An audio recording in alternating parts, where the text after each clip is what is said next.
পদযাত্রা বা সমাবেশকে কেন্দ্র করে যে তুলকালাম কাণ্ড ঘটে গেল সে বিষয়ে আমরা কথা বলবো, কার পরাজয় কার বিজয়, এবং একই সঙ্গে নির্বাচন কমিশনের ওয়েবসাইট থেকে নৌকা প্রতীক তুলে নেওয়া হয়েছে কেন, কি কারণে, রাজনীতি কোন দিকে, নতুন কোনো বার্তা আসছে কিনা, এ বিষয়ে আলোচনার জন্য আমাদের সঙ্গে যুক্ত রয়েছেন ঢাকা বিশ্ববিদ্যালয়ের আইন বিভাগের অধ্যাপক ডক্টর শেখ হাফিজুর রহমান কার্জন। অধ্যাপক কার্জন, আপনাকে স্বাগত জানাচ্ছি আমাদের অনুষ্ঠানে।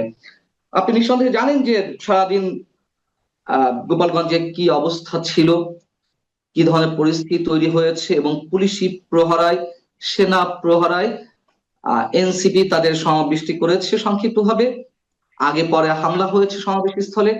সবকিছু মিলিয়ে এই উত্তেজনাকর পরিস্থিতি কেন তৈরি হলো, কি কারণে তৈরি হলো, আপনার কাছে শুরুতে একটু জানতে চাই। আমার কাছে যেটা মনে হয় যে আমি ব্যক্তিগতভাবে যেটা মনে করি যে আমাদের ছাত্ররা গত আগস্টে অনেক জুলাই আগস্টে অনেক বড় সাহস দেখিয়েছে এবং তারা নতুন রাজনৈতিক দল করেছে। যদিও আমি মনে করি যে রাজনৈতিক দলের শুধুমাত্র ছাত্রদের দিয়ে রাজনৈতিক দল করাটা একটা সর্ট অফ মিসনোমার কিংবা কনফিউশন। কারণ কোনো একটা শ্রেণী পেশাকে দিয়ে রাজনীতি হয় না। রাজনীতি হচ্ছে যে সারা দেশের সকল শ্রেণী পেশার মানুষের প্রতিনিধিত্ব থাকতে হয়। এখন ধরেন যে তারা নতুন কিছু করলে আমরা তো খুব আশাবাদী হব, কারণ আমাদের বাংলাদেশে বরাবরই কয়েক দশক ধরে, দশকের পর দশক ধরে ছাত্ররা, তরুণরা আমাদের পথ দেখিয়েছে। কিন্তু মুশকিলটা হয়েছে যে তাদের কথাবার্তা, আচার আচরণের মধ্যে গণতান্ত্রিক মূল্যবোধটা আমি দেখতে পাচ্ছি না।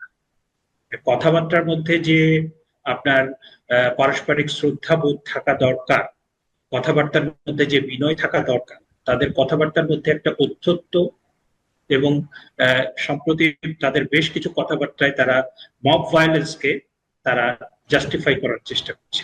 এখন আপনি যদি রাজনীতি করতে গিয়ে আপনি সারাক্ষণ রাজনৈতিক নেতাদের হুমকি দিতে থাকেন, তাদের নামে আপনি রুচিহীন কথাবার্তা বলতে থাকেন, আপনি যদি বলতে থাকেন যে হ্যাঁ মুজিববাদের কবর দিয়ে দিব, হ্যাঁ মুজিববাদের কবর দিয়ে দিব, তা আপনি তো কোনো একটা বাদ কিংবা কোনো একটা আদর্শ, সেটাকে তো কবর দেওয়ার কথা বলতে পারেন না। আপনি আপনার আদর্শের কথা বলবেন, আর যদি আপনার কোনো আদর্শ আপনার মনে হয় যে না সেটা আপনি পছন্দ করেন না, আপনার যুক্তি দিয়ে আপনি বলবেন যে আমরা মুজিববাদ পছন্দ করি না, এই কারণে করি। আপনি বলবেন যে মুজিববাদ থেকে আপনারা সরে আসেন। এটা হবে রাজনৈতিক আদর্শিক লড়াই। কিন্তু আপনি যখন এই যে কথাগুলো বলছেন এবং সাথে সাথে আপনি জাতির পিতা বঙ্গবন্ধু শেখ মুজিবুর রহমান তার 32 নম্বরের যে বাড়ি, সেটাকে যেভাবে ভাঙা হলো, সেটা তো একটা চরম অন্যায়, সেটা ফৌজদারি অপরাধ। অধ্যাপক কার্জন, গোপালগঞ্জে 144 ধারা জারি করা হলো এবং সকাল থেকে আওয়ামী লীগের নেতাকর্মীরা তার রাজনৈতিক কার্যক্রম নিষিদ্ধ করা হয়েছে, কিন্তু হাজার হাজার নেতাকর্মী রাজপথে নেমে আসে। তার আগে এই যে পদযাত্রাটি অন্যান্য জায়গায় শান্তিপূর্ণভাবে অনুষ্ঠিত হয়েছে, কিন্তু এটিকে বলা হলো রোড টু মার্চ, অন্য জায়গায় বলা হলো জেলা পদযাত্রা, এনসিপির জুলাই পদযাত্রা, এইখানে বলা হলো রোড টু মার্চ। এর মধ্য দিয়ে কি একটা উস্কানি তৈরি করার একটা চেষ্টা ছিল? এবং আওয়ামী লীগের আপনার কি মনে হয় কিনা যে এটি না করা হলে আওয়ামী লীগের নেতা কর্মীরা শান্ত থাকতো, এই উস্কানিতে তারা বেশি উত্তেজিত হয়েছে? এবং শোনা যাচ্ছে, কোনো গণমাধ্যমে আসেনি, যে কয়েকজন নিহত হয়েছেন এরকম শোনা যাচ্ছে, এবং 144 ধারা জারি করা হয়েছে। আপনি কি বলবেন? এরকম পরিস্থিতি হলে যেটা হয় যে যারা রাজনৈতিক কর্মসূচি পালন করছেন তাদের তরফ থেকে অনেক সময় শান্তি শৃঙ্খলার স্বার্থে তারা বিরত থাকে, কিংবা ধরেন প্রশাসনের তরফ থেকে সেটাকে আপনার 144 ধারা জারি করে হোক কিংবা যে কোনো ভাবে হোক সেটাকে শান্ত করা হবে। কিন্তু এখানে আমরা দেখলাম আসলে একটা উস্কানি ছিল, এবং আমরা যেটা বেশ কয়েকদিন ধরে আমরা যেটা সামাজিক যোগাযোগ মাধ্যমে আশঙ্কিত হয়েছি, উৎকণ্ঠিত হয়েছি, যে বঙ্গবন্ধুর যে সমাধি আপনার টুঙ্গিপাড়াতে, সেটাকে ভেঙে ভেঙে ভেঙে ফেলা হবে, সেটাকে আগুন লাগিয়ে দেওয়া হবে। নানান ধরনের গুঞ্জন শোনা যাচ্ছে, যেমন আপনি বলছিলেন যে বঙ্গবন্ধুর সমাধির স্থলে একটা আক্রমণ হতে পারে, সেই ধরনের গুঞ্জন তো গত কয়েক মাস ধরেই শোনা যাচ্ছে। আবার এমনও শোনা যাচ্ছিল যে এই সমাবেশ বা পদযাত্রাকে কেন্দ্র করে, বিশেষ করে গোপালগঞ্জের বুকে কোন কোন পক্ষের লাশ প্রয়োজন, এবং উত্তেজনা উস্কানি যে পক্ষ থেকে আসুক না কেন লাশের প্রয়োজন ছিল, যার কারণে এটা এক ধরনের মেক করা হয়েছে এই পরিস্থিতি। এ- এটি তো বাংলাদেশের জন্য খুব স্বাভাবিক ঘটনা, আগে পরে আমরা দেখেছি। এই যদি হয় তাহলে সামনের দিনগুলোতে কি আরো ভয়াবহ কোনো কিছু অপেক্ষা করছে? তাদের আসল যে অন্তর্বর্তী সরকারের যে আসল কাজ সেইটাকে ফেলে তারা তাদের হিডেন এজেন্ডা, যেটা যেটা মনে হচ্ছে আমাদের কাছে যে বর্তমান যে অন্তর্বর্তীকালীন সরকার, তারা মূল সমর্থনটা পাচ্ছেন আপনার মুক্তিযুদ্ধ বিরোধী শক্তি এবং উগ্রবাদী ধর্মপন্থীদের কাছ থেকে। এবং এই সমর্থনটা নিয়ে তারা এখানে মেইন স্ট্রিমের যে রাজনৈতিক দলগুলো, সেই দলগুলোকে নির্মূল করে তারা বিদেশি এজেন্ডা বাস্তবায়ন করতে চান, তারা নির্বাচনকে অনিশ্চিত করে দিতে চান, এবং তারা এইখানে একটা নৈরাজ্য তৈরি করতে চান। আচ্ছা, আমি বলছি যে আপনি মুজিববাদ মুর্দাবাদ এনসিপি নেতারা স্লোগান দিচ্ছে, এই প্রসঙ্গটি তুললেন একটু আগে। সেই জায়গা থেকে প্রশ্ন যে গোপালগঞ্জে এরকম একটা উত্তেজনাকর অবস্থা, অগ্নিগর্ভ অবস্থায় আইন শৃঙ্খলা রক্ষাকারী বাহিনীর প্রহরায় হাসনাত আব্দুল্লাহ গোপালগঞ্জের মাটিতে মুজিববাদ মুর্দাবাদ এই শব্দগুলো উচ্চারণ করে এসেছে আইন শৃঙ্খলা রক্ষাকারী বাহিনীর প্রহরায়। আবার অন্যদিকে নিষিদ্ধ হওয়ার পরেও আওয়ামী লীগ ছাত্রলীগের নেতা কর্মীরা যে অবস্থান নিল গোপালগঞ্জের রাজপথে, এই দুটার সংমিশ্রণে আমাদের বিশ্লেষণটা কোন দিকে যাবে? মানে জয় পরাজয়টি কাদের ঘটলো? না, আমি তো মনে করি যে আমি ব্যক্তিগতভাবে যে কোনো হামলাকে নিন্দা জানাই। যে যে কেউ হামলা করুক, সহিংসতা করুক, আবার সেনাবাহিনী কিংবা পুলিশ কিংবা বিজিবি, তারা যদি অপ্রয়োজনে বল প্রয়োগ করে, সেটাও কিন্তু ভীষণ রকম নিন্দা জানাই, অপছন্দ করি। এবং আপনি দেখবেন যে পাকিস্তান এবং বাংলাদেশের ইতিহাসে যত বড় বড় আন্দোলন হয়েছে, এই আইন শৃঙ্খলা বাহিনী, তারপর সেনাবাহিনী, তারা বিভিন্ন জায়গায় বিভিন্ন আন্দোলনে অপ্রয়োজনীয় বল প্রয়োগের প্রেক্ষিতে কিন্তু আপনার সেই আন্দোলনগুলো একদম একটা দানা বেঁধে পরবর্তীতে সরকার পতনের কারণ হয়েছে। এখন আপনি যে কথাটা বললেন যে মুজিববাদ মুর্দাবাদ, জিয়াবাদ মুর্দাবাদ, এইটার দুটো দিক। যে আপনি মুজিববাদ যদি শক্তিশালী হয়, জনগণ যদি সেটা গ্রহণ করে, তাহলে সেটা টিকে থাকবে। জিয়াবাদ যদি আপনার তার ভেতরে যদি সার পদার্থ থাকে, সেটা যদি জনগণ গ্রহণ করে, তাহলে সেটা টিকে থাকবে। আপনি হুমকি দিয়ে, আপনি জবরদস্তি করে সেটাকে তো আপনি বন্ধ করতে পারবেন না। এবং আপনি যখন সেটা করছেন, আপনি তো ফ্যাসিবাদী আচরণ করছেন। এবং এইটার একটা দিক হচ্ছে যে আদর্শের শক্তি, আর একটা হচ্ছে জনগণের গ্রহণ করছে কিনা।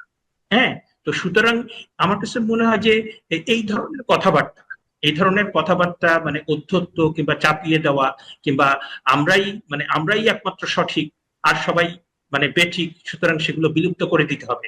এটা তো হিটলার বলেছিলেন যে we are the best nation in the whole world, সুতরাং আমরাই পৃথিবীকে শাসন করব, সমস্ত পৃথিবীর সমস্ত রাজ্য আমরা দখল করে নেব। এবং সেই সেই সেই সেই যে অহংকার এবং সেই যে ফ্যাসিবাদী আচরণ, সেটা করতে গিয়েই তো তার পতন হলো। এবং ফ্যাসিবাদী আচরণ বাংলাদেশেও যে যখন করেছে, তার পতন হয়েছে।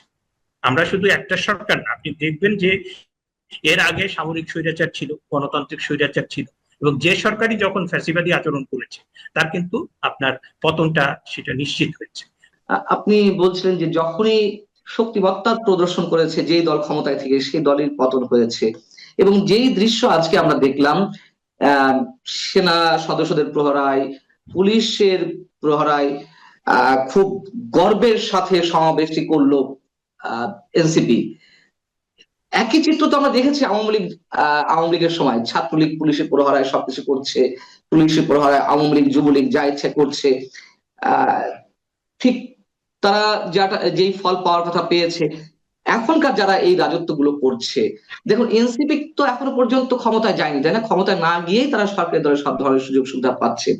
সেই জায়গা থেকে তাহলে তাদের নিবন্ধনই পায়নি, রাজনৈতিক জি, দল হিসেবে নিবন্ধনই পায়নি।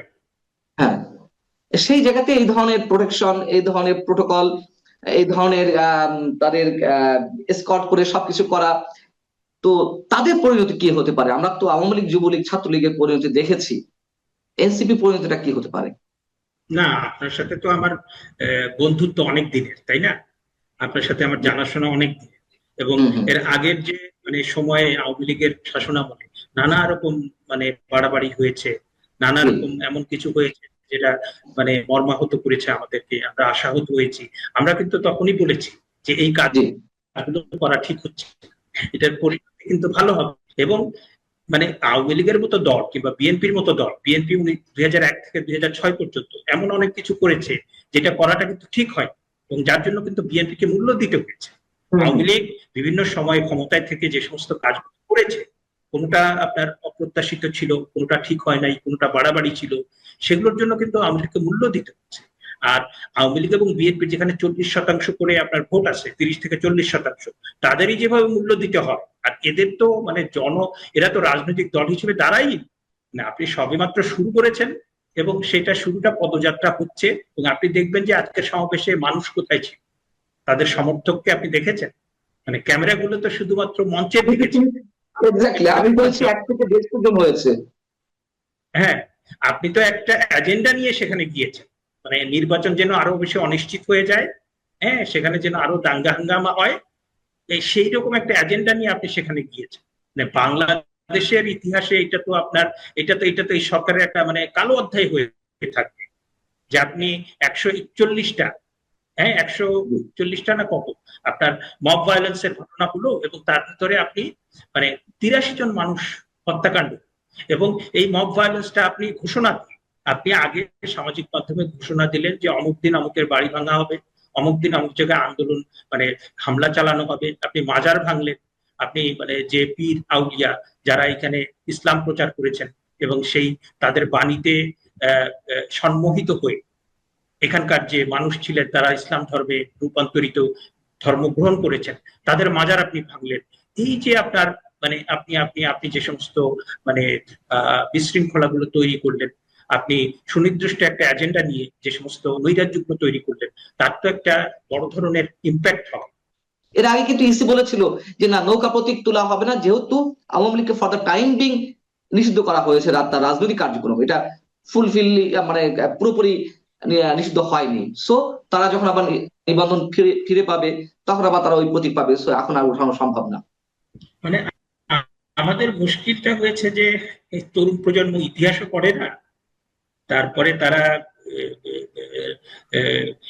মানে রাষ্ট্রবিজ্ঞানও পড়ে না, তারা মানে সমাজ বিজ্ঞানও পড়ে না। এবং আমাদের রাজনীতি করতে গিয়ে যে সমস্ত ডিসিপ্লিনটা আপনার মোটামুটি পাঠ করাটা আবশ্যিক, তার কোনো কিছু বিশেষ করে ইতিহাস সম্পর্কে তারা কিছু জানে না। যে এই নৌকাটা মাওলানা ভাসানীর প্রতীক ছিল, এই নৌকাটা বঙ্গবন্ধুর প্রতীক ছিল, এই নৌকাটা সরওয়ার্দীর প্রতীক ছিল, এই নৌকাটা মানে আপনার বাংলাদেশের মুক্তিযুদ্ধের প্রতীক ছিল। হ্যাঁ, একটা দল নেতৃত্ব দিয়েছে কোনো কোনো মানে আপনার ধরেন যে আহ, এক একটা সময় থাকে কোনো কোনো একটা দল আপনার সেটা নেতৃত্ব গ্রহণ করে, তাই না? যে আওয়ামী লীগ একটা নেতৃত্ব গ্রহণ করেছে, অনেক বড় নেতৃত্ব। বিএনপি আর একটা নেতৃত্ব আপনার ধরেন স্বৈরাচার বিরোধী যে আন্দোলন, সেখানে 3 জন ছিল, কিন্তু বিএনপি ছাত্র দল তাদের নেতৃত্বকে অন্যভাবে মূল্যায়ন করা হয়। এক একটা সময় থাকে এক একটা দলের তাদের নেতৃত্ব নিতে হয়, এবং সেই ইতিহাস তাদের উপর সেই দায়িত্বটা অর্পণ করে, তারা মোটামুটি সফলতার সাথে পালন করে। কোথাও কোথাও কিছু বিচ্যুতি থাকে, সেটা সব দলেরই থাকে, কিন্তু এখন ধরেন যে সেটাকে আপনি সেই ইতিহাসটাকে মনে রাখবেন না। আপনি আইনসঙ্গত ভাবে তো ওই যে নির্বাচন কমিশনের যে বিধিমালা সেটা সংশোধন না করে তো এটাকে আপনি মানে তুলে দিতে পারেন না। এখন একজন উপদেষ্টা হুমকি দিল, তা আপনি সেটাকে ফ্যাসিবাদী আচরণ বলবেন? আইন কানুনের কোনো তোয়াক্কা নাই। এবং ইশরাককে নিয়ে যেটা হলো, হ্যাঁ, বিএনপির যে আপনার মেয়র, যাকে মানে নির্বাচন কমিশন ঘোষণা দিয়েছে, আদালত ঘোষণা দিয়েছে, কিন্তু সরকার সেটাকে তাকে শপথ পড়ায় নেই বোধ হয়। হ্যাঁ, তো এই যে আচরণগুলো আপনি 5ই আগস্টে যে আপনি এখানে আপনি 5ই আগস্টটা যে হলো, আপনি বললেন আইনের শাসন প্রতিষ্ঠা করবেন, আপনি বললেন গণতন্ত্র প্রতিষ্ঠা করবেন, আপনি বললেন সুশাসন প্রতিষ্ঠা করবেন, আপনি বললেন স্থিতিশীলতা আসবে দেশে, তো তার কোনো কিছুই তো আমরা দেখতে পাচ্ছি। তাহলে পরে আপনি যে কথাগুলো বললেন আপনার কাজের ভিতরে সেটার প্রতিফলন না থাকে, আমরা কি করে আপনার উপর আস্থা রাখবো? এবং বাংলাদেশে অধিকাংশ ক্ষেত্রেই, প্রায় সব ক্ষেত্রেই এই দ্বিচারিতার জন্যই কিন্তু সবার পতন হয়েছে। মানে সরকার হোক কিংবা অন্য যে কেউ হোক, আপনি কথা যেটা বলছেন আপনার কাজে তার প্রতিফলন নেই। সুতরাং এই যে ডাবল স্ট্যান্ডার্ড কিংবা আপনার যে কথা এবং কাজের মধ্যে যে ফারাক, সেটার জন্য কিন্তু আপনার পতন হয়েছে। সুতরাং আমরা তো অনেক বড় সময়ের সাক্ষী, তাই না? আমরা তো কয়েক দশক দেখে ফেললাম আমাদের যে বয়স, তো তাতে করে আমরা কিন্তু দেখেছি উত্থান পতন দেখেছি। সুতরাং এই যে আপনার মানে অহংকার, এই যে ঔদ্ধত্য, এই যে আস্ফালন, এগুলো তো আসলে পতনের কারণ। হ্যাঁ, সুতরাং সেটা সম্পর্কে মানে ওরা অল্প বয়সী তরুণ, হ্যাঁ, তারা তারা তারা কিছু কিছু ক্ষেত্রে বিচ্যুতি হতে পারে, কিন্তু তারা সারাক্ষণ যেভাবে মানে বিএনপি কে গালমন্দ দিচ্ছে, তারপরে আওয়ামী লীগ তো মানে তার তো কবর দিয়ে দিচ্ছে, তারপরে কমিউনিস্ট পার্টি তার তার তার পার্টি মানে তার পার্টি অফিসেও হামলা করার অবস্থা হয়েছে। বিদেশ থেকে আপনার পার্ট দেওয়া হয়েছিল, দেওয়া হয়েছিল যে কমিউনিস্ট পার্টির অফিসে হামলা করা হবে। তো এই যদি হয় অবস্থা, মানে এখানে তো আপনার পেলে পরে আইনের শাসন কিংবা আপনার কোনো রাষ্ট্রীয় শাসন কিছু নেই, মানে যেটা চলছে মোটামুটি চলছে, কিন্তু আপনার অধিকাংশ ক্ষেত্রে তো আমরা দেখছি যে আপনার সামাজিক যোগাযোগ মাধ্যমে ঘোষণা করা হচ্ছে কিংবা বিদেশ থেকে আপনার নির্দেশ দেওয়া হচ্ছে যে এইটা ভেঙে ফেলবো, ওই অফিস আক্রমণ করবো, একে ইয়ে করবো। হ্যাঁ, আপনি যদি কারো সমালোচনা করেন তারও তো একটা ভাষা আছে, তাই না? আপনি সমালোচনা করতে পারেন, আপনি বলতে পারেন যে এটা আমার মতবাদ, এটা আপনারা গ্রহণ করবেন কিনা আপনারা বিবেচনা করেন, এবং এইটা আওয়ামী লীগের মতবাদ, এটা বিএনপির মতবাদ, এটা কমিউনিস্ট পার্টির মতবাদ, আপনারা গ্রহণ করলে চলবে, না গ্রহণ করলে চলবে না। পৃথিবীতে তো তাই হয়েছে, আপনি জোর জবরদস্তি করে তো আর কোনো কিছু হয় না।